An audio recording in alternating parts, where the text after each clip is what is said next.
So when you do the exercise of I'm going to die in 4 hours, who is this going to affect? It's a legitimate exercise to do, and I forced myself to do that early on. When I realized how bad I really was, like if I don't do something about this, it's going to kill me. This is going to kill me. Somehow I had, scooted by as long as I did, and it didn't take me out, but it came very close. And I think back now, and I couldn't have imagined. It would have been a tragic end to my short story of life. And I would have left a lot of people with a lot of questions, a lot of pain, and I can't imagine what my family would have gone through. And there's thousands of families around the U.S. and around the world, but especially within the United States that have gone through this. And their loved one has overdosed and unfortunately passed away. And it's sad because there's more that we can do to stop that. And I know that there's people out there, and I may be talking to one of them right now, that feel like they have nobody, absolutely nobody. And what I would say is everybody has mine's not on me right now, but everybody has a smartphone nowadays. Go to Google, find somebody who does have a phone, look up meeting groups near me, AANA near me. And even if you've heard different things about the program, and you kind of turned off by it for whatever reason, just put all that out of your mind and just go to a meeting. Find the closest one, the soonest time available that there's a meeting, and just make yourself go. Make yourself go. One thing I can promise is that when you go, doesn't mean you have to go forever. It doesn't mean that you can't drink or use those drugs forever. Just this moment, go there. I can promise that when you go, you will leave feeling like the earth was lifted off your shoulders. And it'll give you, even if you don't talk during the meeting, it'll give you an opportunity to meet some like-minded people who have gone through like the mess that you might feel like you're in right now, and will lend a helping hand. And that will open up the first line of communication to a support system. That's what I would tell somebody if they felt like that. No family, no friends, like nobody would even know if they were gone, which I don't think is ever true. That's what I would say. Cool. Awesome. So you were a heroin addict, and you almost died probably a few times. Mm-hmm. And your life was in complete shambles, and you were ashamed of yourself. You thought people all around you were ashamed. Your life could have been cut really short. You were in a terrible place back then, like terrible. Where are you at now? And do you like, obviously it was worth taking that step. Where do you find yourself nowadays? Yeah, it's pretty wild to think back to some of my worst points. And people that were closest to me back then, like my immediate family, some extended family, and some of my, a couple of my real close friends that weren't in the drug world, they knew where I was at and how bad it had gotten. Now I live a life beyond my wildest dreams. It's been quite a ride in the last 12 years or so since I initially went to treatment. my beautiful girlfriend is sitting here in front of me, and I would say that that's one of the best things that's ever happened to me is you. And my entire life has opened up as a result of taking that first step. And I didn't think I would even be able to get my life straightened out enough to live like a normal average member of society. But I not only did that, I was able to push further past, and I still am.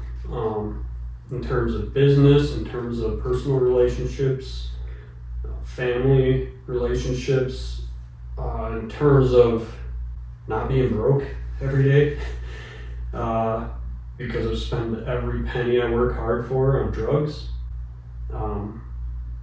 Now I've completely changed my life. I ended up quitting the job that I was at years ago when I was going through all this treatment and mess, and started my own business. And it's been about 4.5 years now that I've been in business by myself, and that's changed my life. And it gave me an opportunity to start working on my health, working out, eating right, learning how to eat right, and it really was baby steps all along the way. But I would say, like, early on when your life is in shambles, as unfortunate as that is, we overestimate what we can do. What is the saying? We underestimate what we can do in 10 years, and we overestimate what we can do in a year. Meaning, if you just take that first step and then take the next baby step and the next baby step, you're making forward progress. You're moving. Rather than just sitting in your circumstances, as miserable as they are.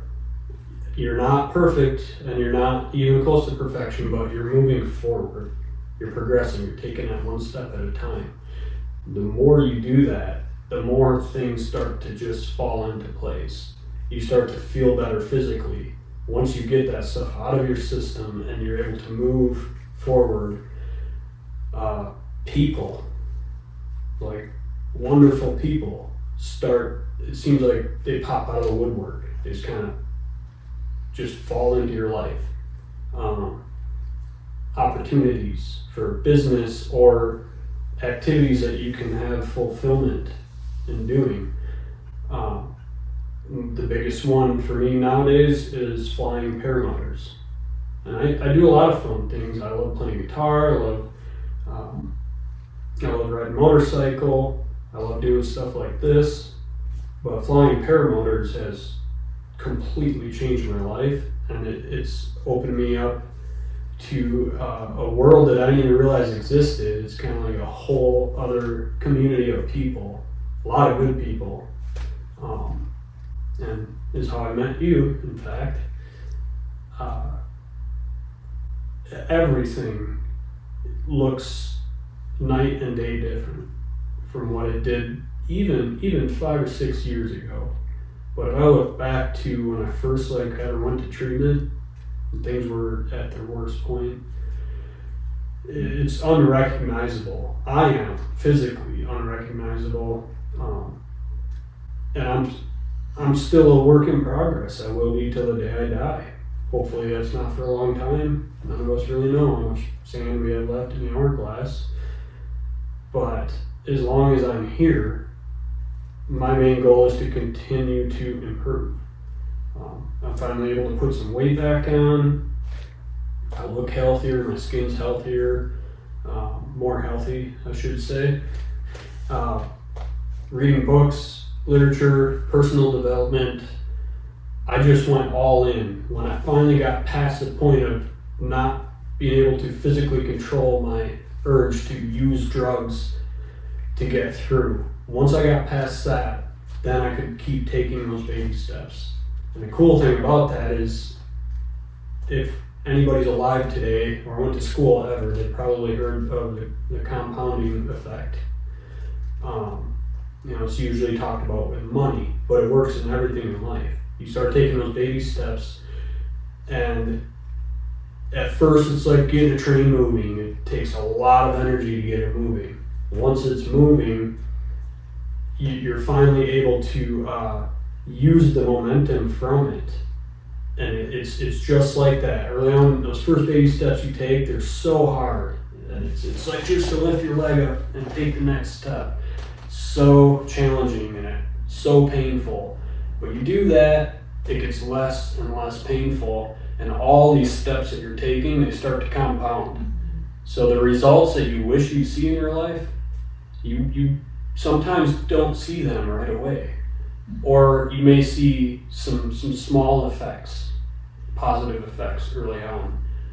But when you stick with it, one day you wake up and it's like, what the hell happened? How did my life get to this point? Because I never thought that was possible. And it is. Like, I'm living proof of it. And I've known many other people that were even worse than where I was at, who are way above where I'm at now. And it's inspiring. It's very, very inspiring to see.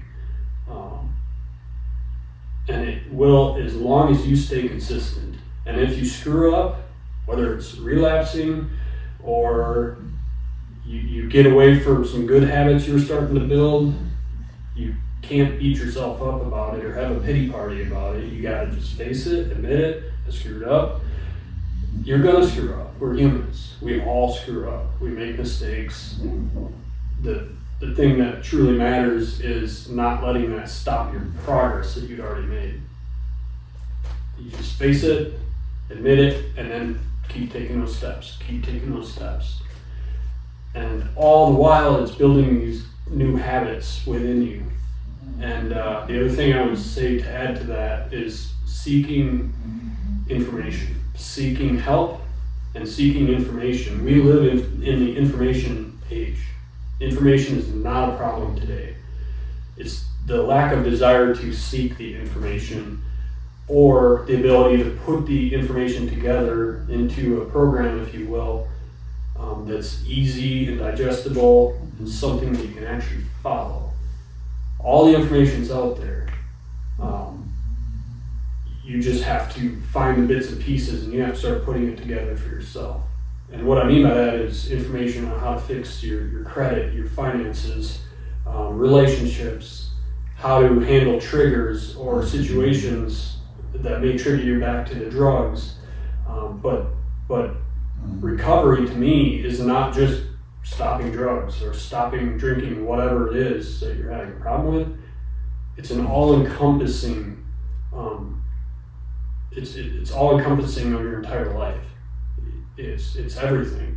Because if you never get your money right, you're going to struggle there, and it could push you back to drugs. If you never get your relationships right, it's the same thing. It could push you back, and it's really just taking those steps, seeking the information, and growing as an individual, and growing your base of knowledge, and finding opportunities and mentors and people that can help you, and literally just saying, hey, I'd love to be of value to you, but right now I need some help. Can you help me? Like, just approach people with that. I promise if you approach 50 people with that, you're going to find at least 2 out of that 50 that will help you. Whatever it is, they will be willing to help you. I would say that's a big part of it, is improving all areas of your life, not just the drugs. Let's see, is there anything else that you want to add for tonight's chat? I would say,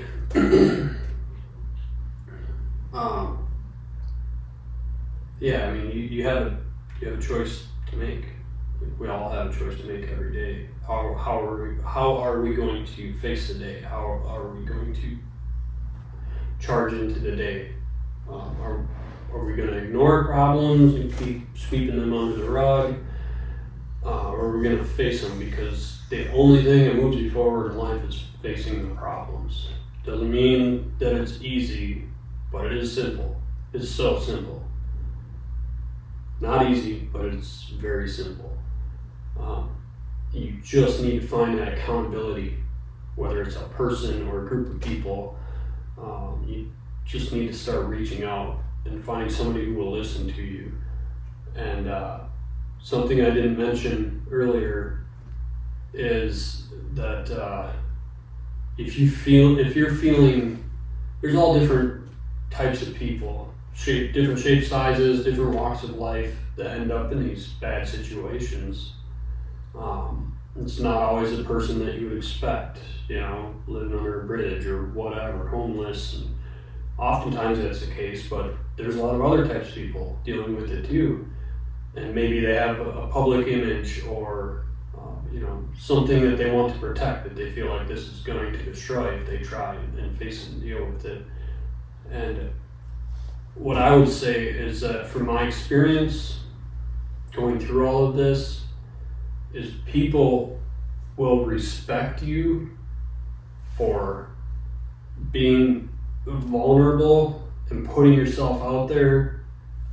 They will respect that tenfold over trying to sweep it under the rug, pretend nothing's going on when it's clear that there's some major problems that are affecting your life.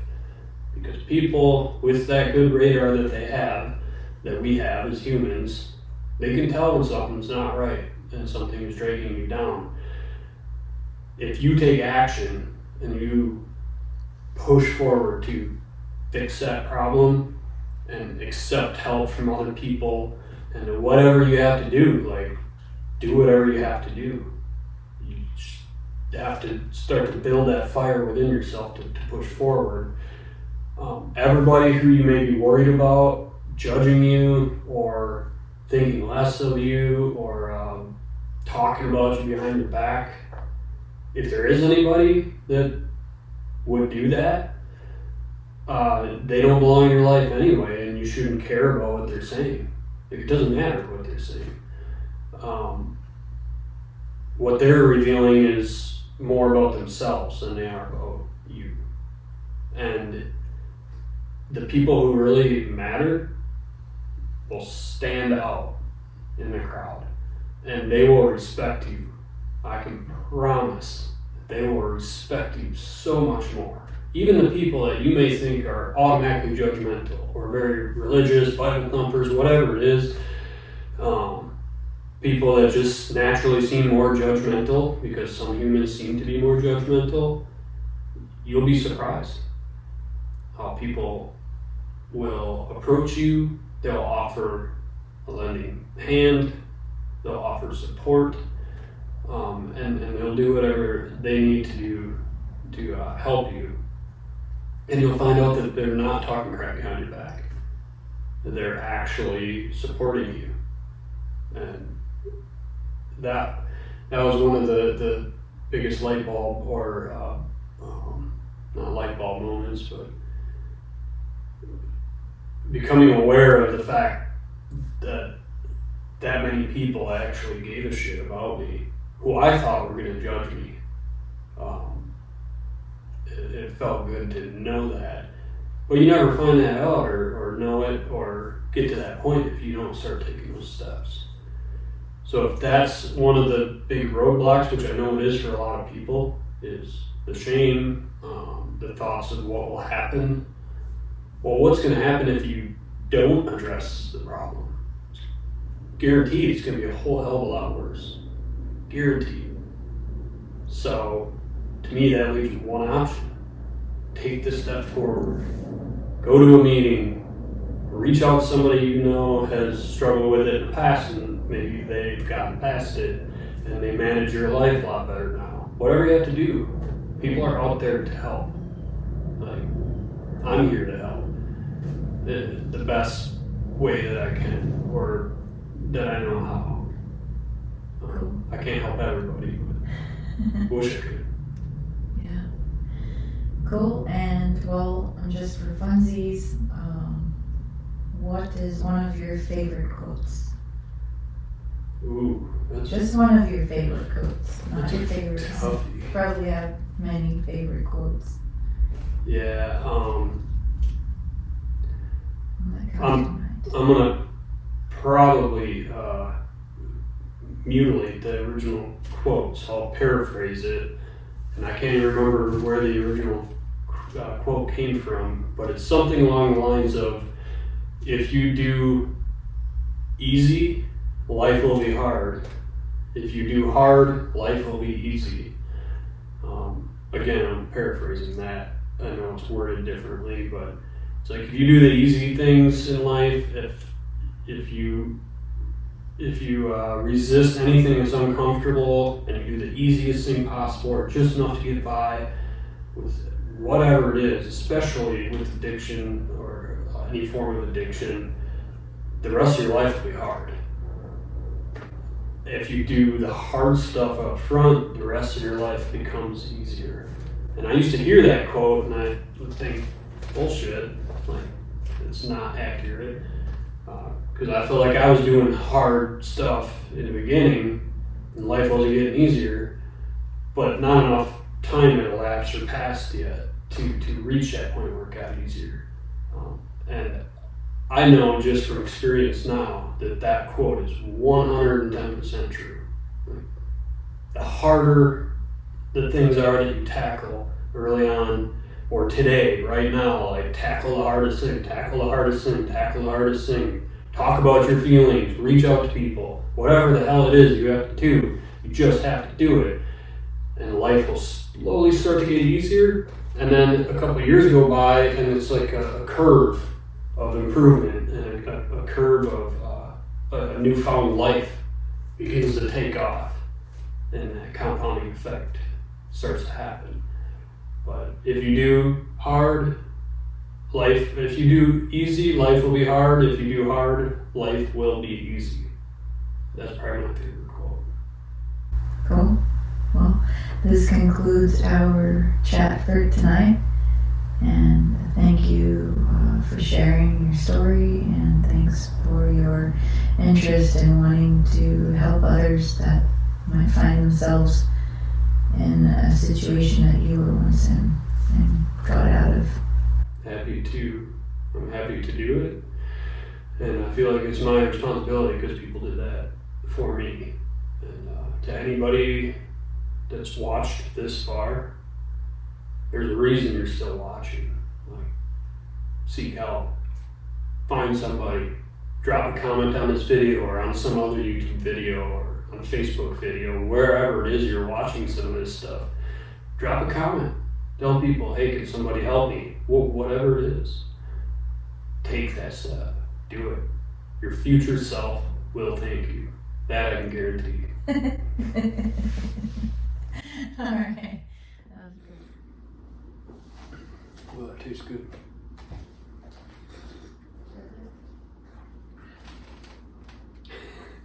I feel like I'm about to be interrogated by officials or something.